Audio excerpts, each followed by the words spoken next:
Hello, everybody. This is David Mixner. Happy Halloween. Uh, I hope very much that you will subscribe to this video and that you also will click on the Patreon link down below because it will help me get the money I need to survive so I can continue to do these videos for you. So this is the first ask. Please hit the patron and see if you are able to give $25 a month to help me out. I really could use that, and it would mean the world to me to have your support to continue this. Well, this is my election day message that I do between midterms and presidents.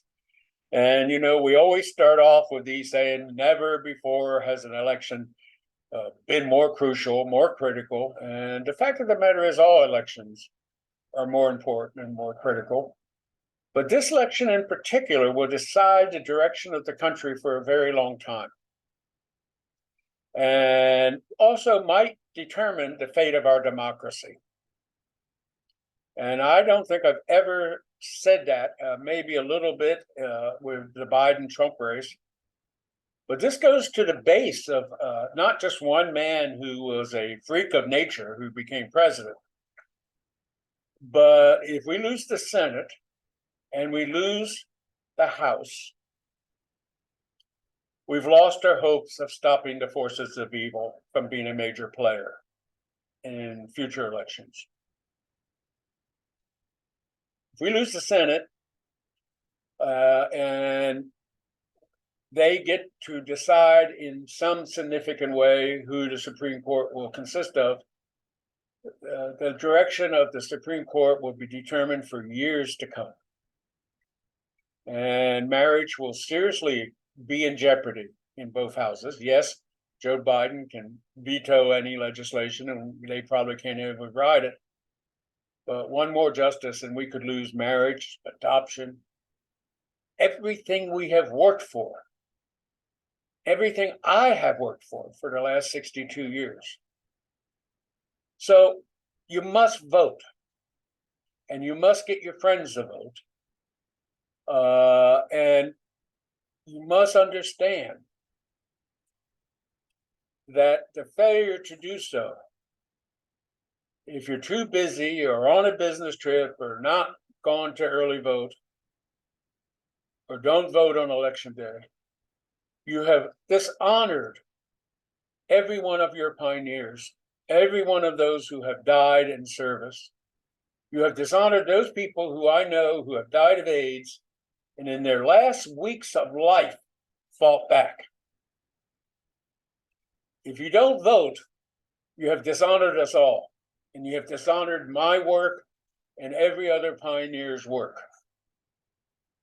Because you have put everything that we have struggled for, every sacrifice that we have made, every hope that we have spun in jeopardy.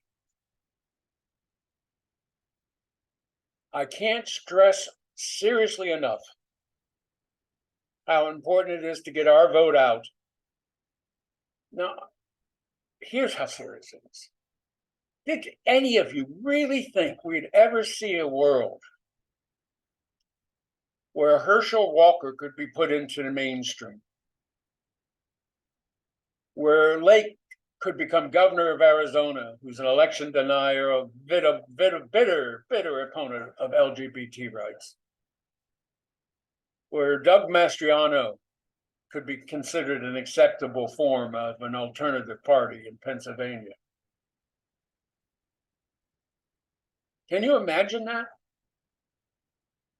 Can you imagine a world where Marjorie Taylor Greene is seriously being considered as a possible vice presidential candidate for Donald Trump? Can you imagine a world where Vance, who's come out against marriage equality, who has proven himself with a man with no values and no principles whatsoever, could be a senator from Ohio, a swing state? Or Blake Masters in Arizona, in a state that we carried in 2000, excuse me, in 18.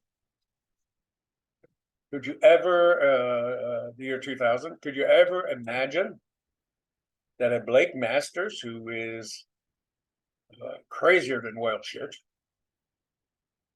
be a senator, that we could see a Senate floor with Ron Johnson and Blake Masters and Vance and Herschel Walker. This country has become so polarized, and they're turning out, and their people are financing them. You have to fight like future depends on it, because guess what? It does. It does. This isn't empty political rhetoric. I'm 76-years old. And as Tennyson would say, my eyes are tired of seeing an unchanging world. But we are what we are, one heroic temper of hearts, made weak by time, but strong in will.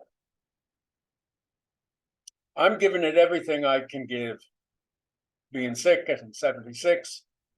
And so I'm very comfortable asking you to go the extra mile this next week. Find 10 people to make sure they voted. Take old people like me down to early voting. I voted absentee a week ago. Make a future a reality for all of us. Don't leave this mess to our young people, our young LGBTQ people, who will have to go through the self-esteem pains, the pain of perhaps seeing their marriages dissolve, the pain of hearing the hate and ugliness that we had put most of it behind us by our work. Don't leave that to them. Don't make us go back and have to struggle with our own oppression sickness. So I say to you all, people who I have loved and adored and have been honored to work side by side with over these last 62 years. Don't wring your hands this week. Don't moan and groan that the tide has turned. Nothing's written until election day. So it's not too late.